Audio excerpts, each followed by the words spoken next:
과거의 제 신앙을 이렇게 돌아보면 굉장히 이렇게 뜨거운 열정적인 신앙이었는데도 불구하고 신앙의 어떤 위기, 삶의 시련이 오면 여지없이 무너졌다는 것을 제가 발견하게 됩니다. 왜 그렇게 실패하고 자꾸 넘어졌을까 보니까 저는 어릴 때부터 꿈이 많았습니다. 이것도 하고 싶고 저것도 하고 싶고 내 삶이 이렇게 되었으면 좋겠다, 그런 소망들이 제 마음에 한가득 있었던 것 같습니다. 그럴 때마다 저는 다른 방법을 쓰지 않고 열심히 노력하는 것과 동시에 하나님께 기도하는 것을 택했습니다. 열심히 공부도 하고 열심히 노력도 하는 그 이면에는 또 하나님께 간구하며 이 소원을 들어주시옵소서, 이 꿈을 이루어 주시옵소서. 이렇게 설명을 하면 일반적인 세상의 관점 혹은 교회의 관점으로 볼 때 참 신실한 기독교인처럼 보입니다. 그런데 저는 그렇게 살아가는데 늘 실패했었거든요. 삶의 겉모양이 실패한 것이라기보다는 제 안의 내면이 늘 넘어지고 업앤다운이 생기고 하나님께 맡겼다가 못 맡겼다가 자꾸 이렇게 번복하는 일들이 일어났다는 겁니다. 지난주까지 영적 전쟁이라는 주제로 4주간 설교를 했는데 그것을 빗대어서 제 과거의 모습을 설명해 보면 이렇습니다. 이 땅에서 하나님의 나라를 소망하는 것이 아니라 사실은 성경이 우리에게 가르쳐 주는 것은 주님의 눈으로 하나님 나라에서 이 땅을 바라보라고 하는데도 불구하고 저는 그것을 바꿔서 했다는 겁니다. 내 삶을 하나님께 맡기고 그 하나님의 뜻이 내 삶을 통하여 어떻게 나타나느냐 그 관심보다는 내가 정해놓은 틀과 계획과 꿈이라는 미명하에 제 안의 욕망들을 하나님께 이루어 달라고 간구했다는 겁니다.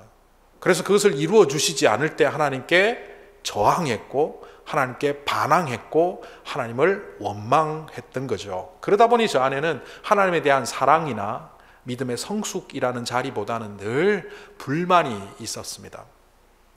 들어주시면 감사하긴 했지만 또 금방 새로운 소원이 생각났고 그 소원을 또 들어주시지 않으면 감사했던 마음은 사라진 채 어느새 저는 불평불만하는 사람이 되어 있었다는 겁니다. 이런 고민 속에서 제가 나름대로 헌신을 하고 신학교에 갔습니다.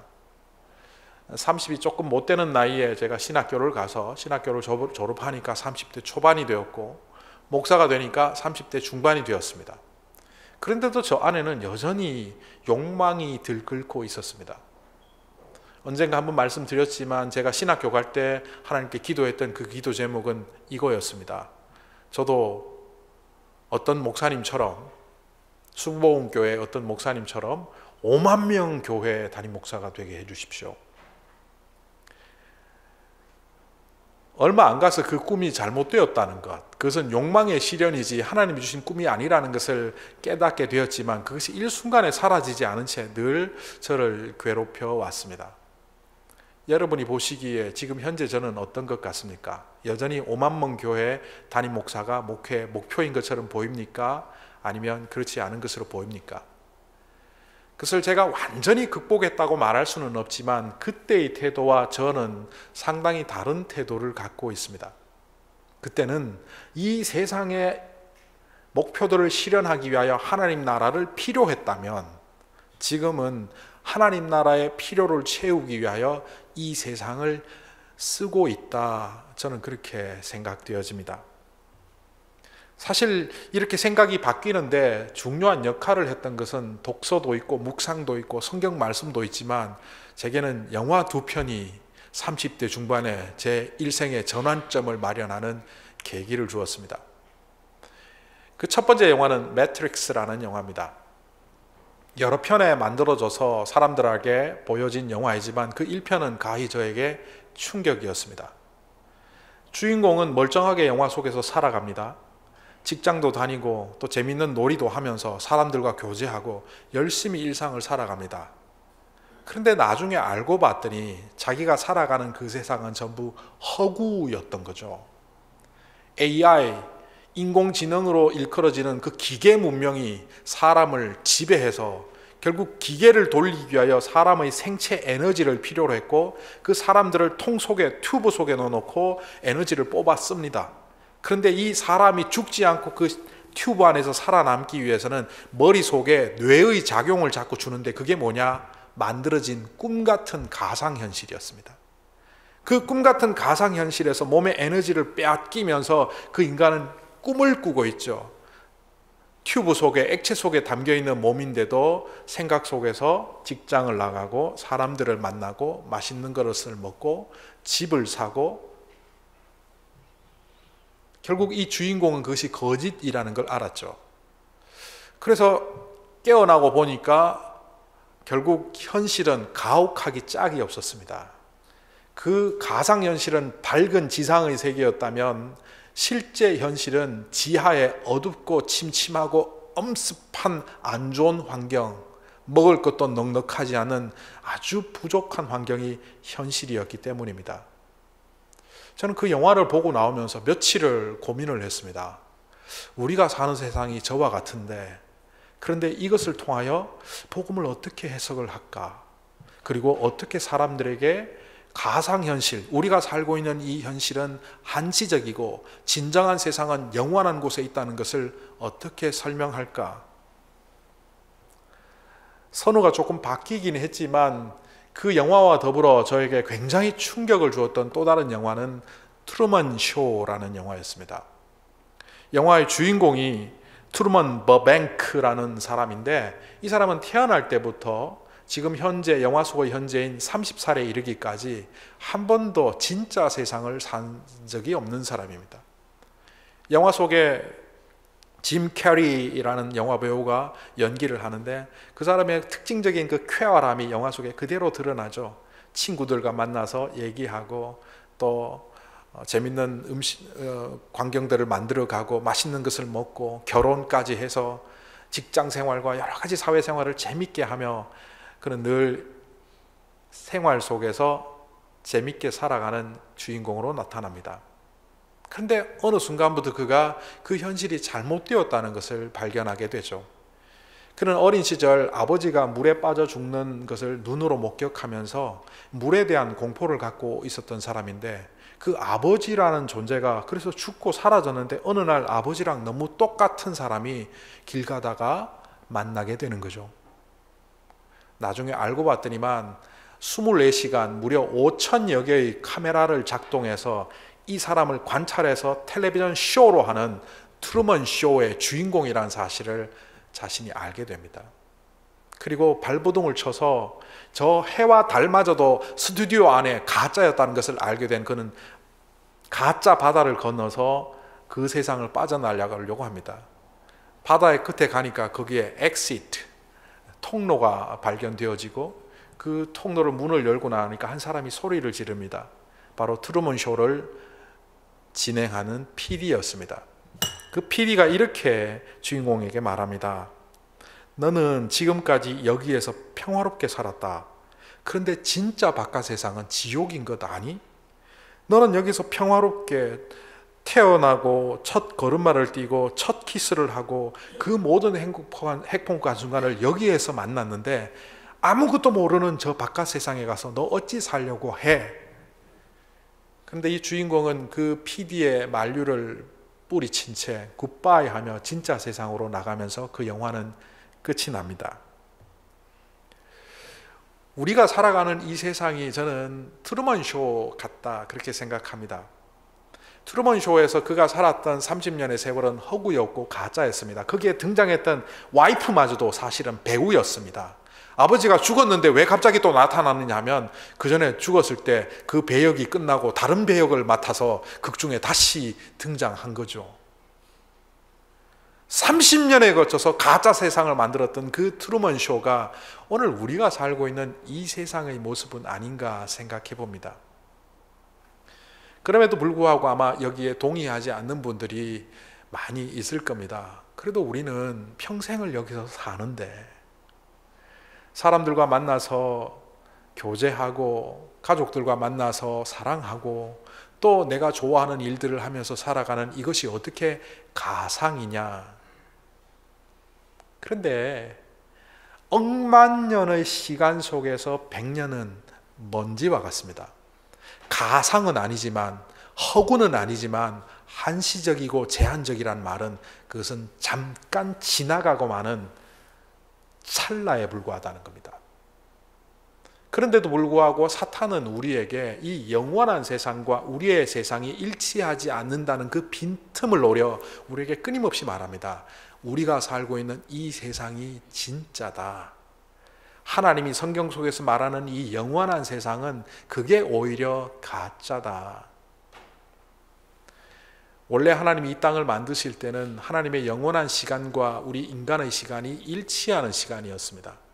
그런데 이 질서가 깨어지며 인간의 시간이 여기로부터 빠져나오게 된 것은 바로 우리 인간의 범죄로 말미암아 주어진 겁니다.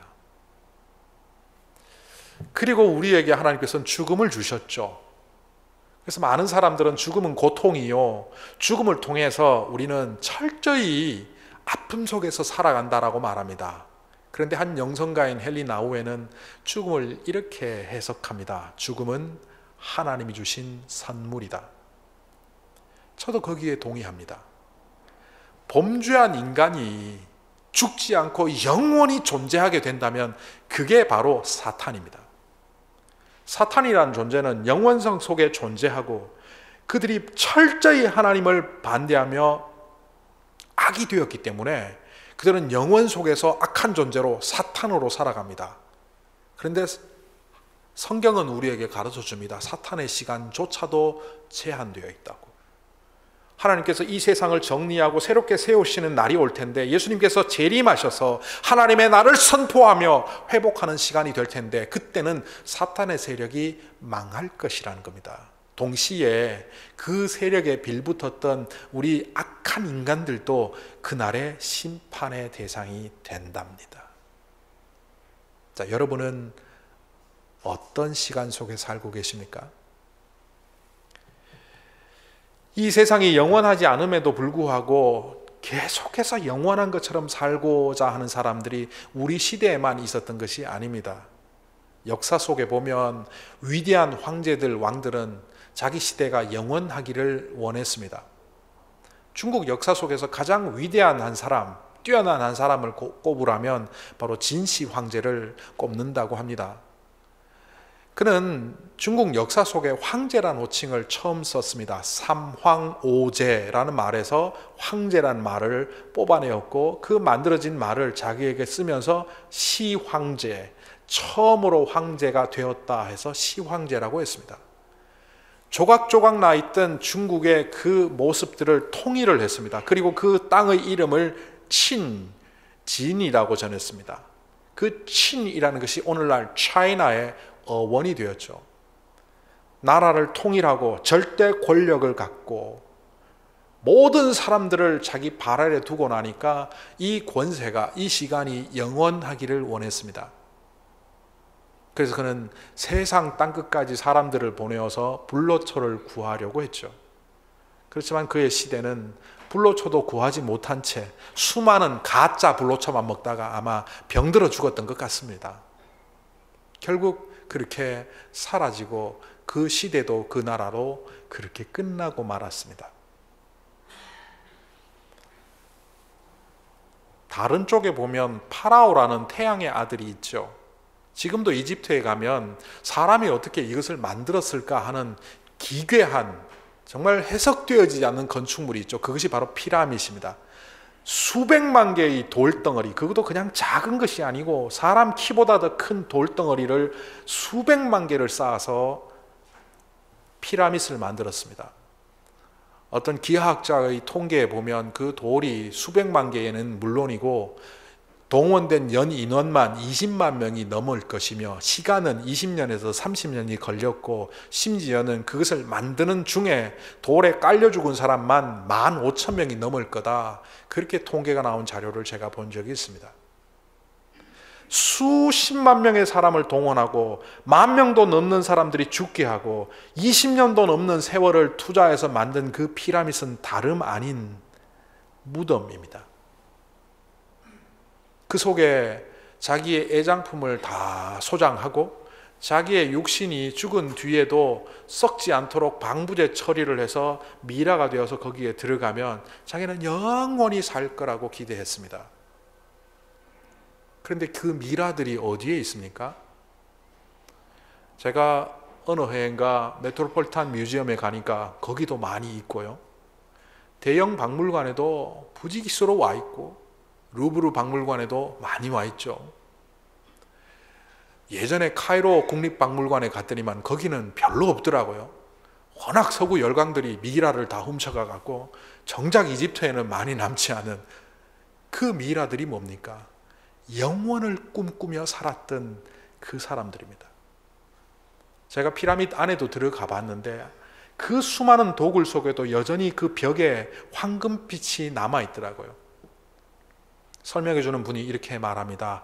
과거의 파라오들은 금을 숭상했고 금이 영원하다는 것을 믿었기 때문에 심지어는 죽은 시체에도 금으로 도금을 했고 관에도 금으로 도금을 했고 벽이나 모든 것에 금으로 발랐다. 금은 바로 썩지 않고 영원하다는 것을 상징하지만 그 금을 발랐던 그 사람들은 전부 전시물이 되었거나 아니 이미 썩어서 사라지고 말았죠. 그런데도 불구하고 이 땅을 살아가는 우리들 또한 가만히 보면 불로초와 황금을 숭상하지 않습니까? 황금 만능주의가 우리 시대를 휩쓸고 있습니다. 돈이면 다 된다는 또 다른 황금, 돈이 결국 우리를 지배하지 않습니까?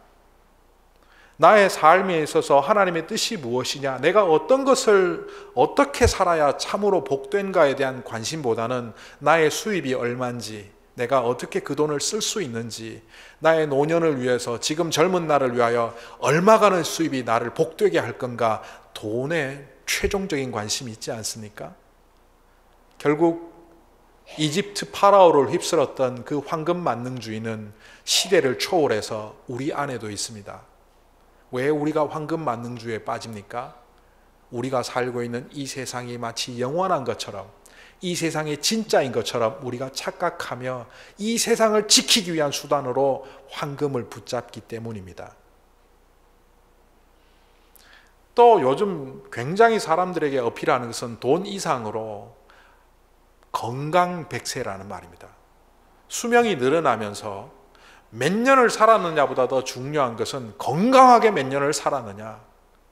내 삶이 복되다는 것은 아프지 않고 오랫동안 살면서 그 건강한 삶을 사는 것이다라는 그 풍조는 잘못된 것은 아니지만 이것이 마치 신조처럼 믿음이 되어 사람들 속에 퍼지고 있죠. 마치 불로초를 찾아 자기의 일생을 투자하고 만들어 놓은 제국을 지키기 위하여 불로초를 찾기 위하여 또 다른 시간들을 탕진했던 그 진시황처럼 우리 또한 그렇게 인생을 탕진하고 있는 것은 아닌가요? 한국에는요, 사자를 싫어합니다. 제가 한국에 살 때 아파트에 4층이 없었습니다. 4층이 없었을 뿐만 아니라 4호도 없었습니다. 죽을 사자와 넉사자의 발음이 같다는 것 때문에 사람들은 아파트의 호수조차도 죽음과 관련된 404호, 414호 이런 호칭을 쓰지 않았습니다. 심지어는 대화 나누다가 아침에 장례나 죽음에 관한 대화를 나누게 되면 그 당시에 세상 사람들은 그랬습니다. 아침부터 재수없게 죽음을 이야기하고 있어.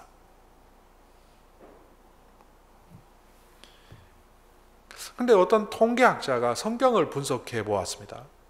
성경의 죽음 혹은 삶 혹은 죽음을 상징하는 문구들을 또 삶을 상징하는 문구들을 분석해 본 결과 죽음이 많이 나왔을 것 같습니까? 삶이 많이 나왔을 것 같습니까? 질문하는 의도를 보면 저거 죽음이 많이 나온 거다 짐작이 되시죠? 네, 그렇습니다. 죽음이 훨씬 많이 나왔습니다. 왜 세상 사람들이 그렇게 듣기 싫어하는 죽음에 관한 이야기를 성경은 왜 이렇게 많이 말할까요? 죽음에 관해서 이야기하는 전도서 12장을 한번 들어보십시오. 너는 청년의 때에 너의 창조주를 기억하라. 곧 곤고한 날이 이르기 전에 나는 아무 낙이 없다고 할 해들이 가깝기 전에, 해와 빛과 달과 별들이 어둡기 전에, 비 뒤에 구름이 다시 일어나기 전에 그리하라. 그런 날에는 집을 지키는 자들이 떨 것이며 힘 있는 자들이 구부러질 것이며 맷돌질하는 자들이 적음으로 그칠 것이며 창들로 내다보는 자가 어두워질 것이며 길거리 문들이 닫혀질 것이며 맷돌 소리가 적어질 것이며 새의 소리로 말미암아 일어날 것이며 음악하는 여자들은 쇠약해질 것이며. 전도서 12장에 보면 청년의 때 너의 창조주를 기억하라. 이건 우리가 기억하는데 그 뒤에 나오는 말들은 이해가 잘 안 됩니다. 뭐 맷돌이 뭐고, 뭐 창문이 닫히고, 뭐 힘 있는 자가 구부러지고, 무슨 말인가? 이거는 의인화 내지는 상징화되어 있을 뿐 이 모든 내용은 단지 죽음에 관해서 말하기 위한 성경 말씀입니다. 여기 보면 집을 지키는 자라는 얘기는 팔을 의미하고요, 힘 있는 자, 다리를 의미하고 맷돌질 하는 자는 치아를 말합니다. 창들은 눈을 말하고 길거리의 문은 귀를 말하고 맷돌 소리는 사람이 나이 들면서 쇠약해지는 그 금속 소리 같은 목소리를 말하고, 음악하는 여자는 성대를 말합니다. 몸의 모든 것들이 약해져서 기능을 하지 못하기 전에 기능이 제대로 돌아갈 때 너는 죽음을 준비하라는 겁니다. 청년의 때에 여호와를 기억하라는 말을 다르게 해석하면 그것은 너희들이 힘이 있을 때 너희의 죽음을 기억하라는 말입니다. 성경은 왜 이토록 죽음에 대하여 말할까요? 사실 죽음에 대하여 제대로 받아들이지 않는다면, 다르게 표현하면 우리가 살고 있는 이 세상이 한시적이고 어떻게 보면 허무한 세상이라는 것을 인정하지 않으면 우리는 영원한 세상으로 들어가기 어렵기 때문입니다. 많은 사람들이 예수 그리스도를 믿지만 앞에서 저의 젊은 시절, 어린 시절 신앙생활을 말했던 것처럼 자신의 꿈과 생각으로 똘똘 뭉친 채 하나님이 도와달라고 말을 합니다. 열심히 기도하고 예배 나오고 하나님 앞에 서원을 하지만 그렇게 할수록 자꾸 믿음이 바닥을 치는 이유는 어디에 있느냐 하면 땅에서 하늘을 바라보기 때문입니다. 성경에서 우리에게 죽음을 직시하라는 얘기는 죽음 너머에서 이 생을 바라볼 때, 이 생은 한시적이지만 다른 말로 이 생은 기회라는 겁니다. 더욱더 예수 그리스도를 닮아가고 하나님의 말씀에 순종하며 우리가 이 땅에서 주어진 삶의 본질적인 목적을 이루기 위하여 살아야 될 시간임을 알기 위해서 죽음의 너머의 문에서 이 땅을 바라보라는 겁니다. 오늘 말씀에 인용된 모든 육체는 풀과 같고 그 모든 영광은 풀의 꽃과 같다. 풀은 마르고 꽃은 떨어지되 하나님의 말씀은 영원하다. 이 말씀은 베드로 전서가 처음 기록한 말씀이 아닙니다. 예수님이 이 땅에 오시기 전 700년 전 이 땅에 있었던 이사야라는 사람이 처음 성경에 기록한 문구입니다. 당시 유대라는 나라는 바벨론의 공격에 무너지기 일보 직전, 또한 아수르의 공격에 넘어지기 일보 직전, 그런 패망해가는 나라였습니다. 그런 나라에 살고 있는 백성들은 얼마나 불안했겠습니까? 그러다 보니 여러 가지 궁리를 하죠. 이집트로 피난 가는 것이 우리를 살게 할 것인가? 아니면 전 재산을 팔아서 금덩어리로 만들어 갖고 땅에 묻어놔야 나중에라도 나라가 망했을 때 이걸 파내어서 내가 살아갈 것인가? 그런 궁리를 하던 그때에 그 사람들에게 썩어질 것을 추구하지 말고 영원한 것을 사모하라고 이사야는 선언합니다. 그리고 이 말씀이 지금부터 2000년 전 1세기 신약교회 성도들에게 베드로를 통하여 다시 한번 선언됩니다. 먹고 입고 의식주 가운데 살아가는 1세기 신약교회 성도들에게 삶의 엄청난 위기가 찾아왔습니다. 예수 믿는다는 것을 그 땅에 공개하는 순간 삶의 모든 터전을 잃어버리고 심지어는 목숨마저도 잃어버리는 대박해의 시대가 열렸습니다. 그런 그들에게 예수 믿는 것을 포기할까? 하나님 믿는다는 것을 접어버릴까? 그러면 내 생이 안전해질까 염려하는 그들에게 베드로는 다시 이 말씀을 선언합니다. 너희들은 썩어질 씨앗으로 된 자들이 아니다. 썩지 아니할 영원한 것으로 되어졌다. 그러니 하나님 나라에서 지금 현재를 바라보아라. 하나님이 너희들을 책임지시지 못할 것 같으냐? 너희들이 걱정한다고 너희들의 인생을 책임질 것 같으냐?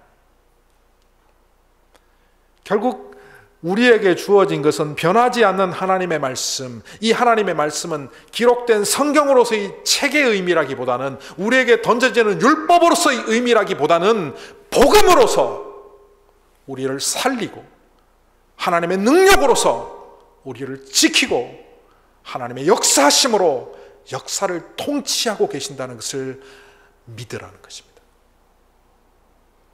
2000년의 세월이 흘러 오늘 8월 첫 주에 이 말씀은 이 예배에 다시 선언되어집니다. 어쩌다 보니 저 설교를 듣게 된 것이 아니라 바로 여러분 속에 흔들리는 그 지점을 주님이 불쌍히 여기셔서 이사야를 통하여 그 땅의 백성들을 회복하셨듯이 베드로를 통하여 초대교회를 다시 세우셨듯이 오늘 이 예배를 통하여 저와 여러분을 다시 한번 세우시기를 원하는 겁니다. 아직도 여전히 우리 안에는 알렉산더의 꿈이 있습니다. 다르게 말하면 박정희의 꿈이 있고 다르게 말하면 히틀러의 꿈이 있습니다. 히틀러라는 사람은 악명 높은 사람이긴 하지만 그가 시작할 때 1차 대전 이후에 경제가 완전 바닥을 치는, 감자를 사기 위해서는 감자보다 더 많은 돈을 갖고 가야 되는 너무너무 가난했던 독일을 회복하려고 하는 지도자의 등장이었습니다. 그래서 자기 사랑하는 조국을 그 어떤 나라보다 강하게 만들려고 했던 그는 무리수를 두게 되고 독일 교회의 지원을 받아서 시작된 전쟁이었지만 결국은 전 세계를 전쟁의 소용돌이 속에 묻었을 뿐만 아니라 그는 자살로 자기 인생도 망치고 자기 조국도 또 한 번 2차 대전 패전국으로 전락시켰습니다. 박정희 대통령은 군인으로서 이 땅에 태어나서 경제를 부흥시킨 대통령으로 많은 사람들에게 존경을 받습니다. 그런데 그는 착각했습니다. 그러고 물러났어야죠. 유신헌법을 바꾸고 종신제로 바꾸어서 끝까지 대통령을 하겠다고 하다가 자기가 가장 믿었던 사람, 그 충신과 같은 부하에게 총에 맞아 죽고 그러고 끝났습니다. 알렉산더라는 사람은 젊은 시절부터 호기 있게 전 세계를 정복하겠다고 그 꿈을 갖고 동방과 서방을 누비고 다녔던 자입니다. 짧은 시간 안에 대제국을 만들었지만 그는 30대 젊은 나이에 요절합니다. 아직 정설로 굳혀지진 않았지만 많은 역사가들의 연구에 의하면 그는 독살된 것으로 보여집니다. 그토록 믿었던 자기의 신복들 손에 독살당한 채 그 이후 그의 제국은 4조각으로 분열되고 말죠. 만약 알렉산더가 그렇게 인생을 끝낼 줄 알았다면, 만약 박정희 대통령이 자기의 신복에게 총 맞아 죽는 줄 알았다면, 만약 히틀러가 그렇게 어이없이 모든 것을 파괴한 채 자기의 인생도 끝난다는 걸 알았다면 그들은 그런 삶을 살지 않았을 겁니다. 오늘 우리는 어떠합니까? 주님 앞에 서는 날, 우리 인생을 끝내는 그 지점, 죽음의 문을 관통하는 그 순간, 지금 현재를 한번 보면 어떠할까요? 여전히 알렉산더의 꿈을 갖고 여전히 이 세상이 영원한 것처럼 살아가는 그 생존 본능의 욕구를 갖고 이 땅을 살아가는 우리들이 그때도 과연 만족스러운 삶을 살았다고 보여질까요? 인생이 끝나는 순간 그 인생이 참으로 복되려면 내가 사는 것은 이제 내가 아니요 그리스도께서 사는 것이고 그리스도께서 나랑 살며 그의 뜻을 이루는 인생이 될 때 그 인생이 100년을 살든 50년을 살든 30년을 살든 상관이 없고 주님의 뜻을 이루기 위하여 복음을 향하여 걸어가는 그 발걸음일 때 내가 좋은 집에 살든 못한 집에 살든 맛있는 것을 먹든 맛없는 것을 먹든 상관이 없고 내가 자유의 몸을 가졌던 감옥에 갇혔던 상관이 없는 인생을 바라보게 되지 않을까요? 그래서 바울은 자기의 서신에 이렇게 고백합니다. 나는 날마다 주 앞에서 죽노라. 진정한 죽음을 목격하고 죽음의 의미를 되새기는 자야말로 그는 죽어가는 자가 아니라 살아가는 자요. 살려고 발버둥 치지만 죽음을 외면한 채 이 세상이 전부인 것처럼 살아가는 사람은 오히려 살아가는 것이 아니라 매일매일 죽어가고 있을 뿐이라는 사실을 우리가 인식할 때 우리는 비로소 고백합니다. 주님의 말씀은 영원하고 주님의 나라는 영원하고 그 말씀과 하나님의 나라가 나를 통치하여 주시옵소서. 이 고백이 오늘 우리의 고백이 되기를 간절히 소망합니다.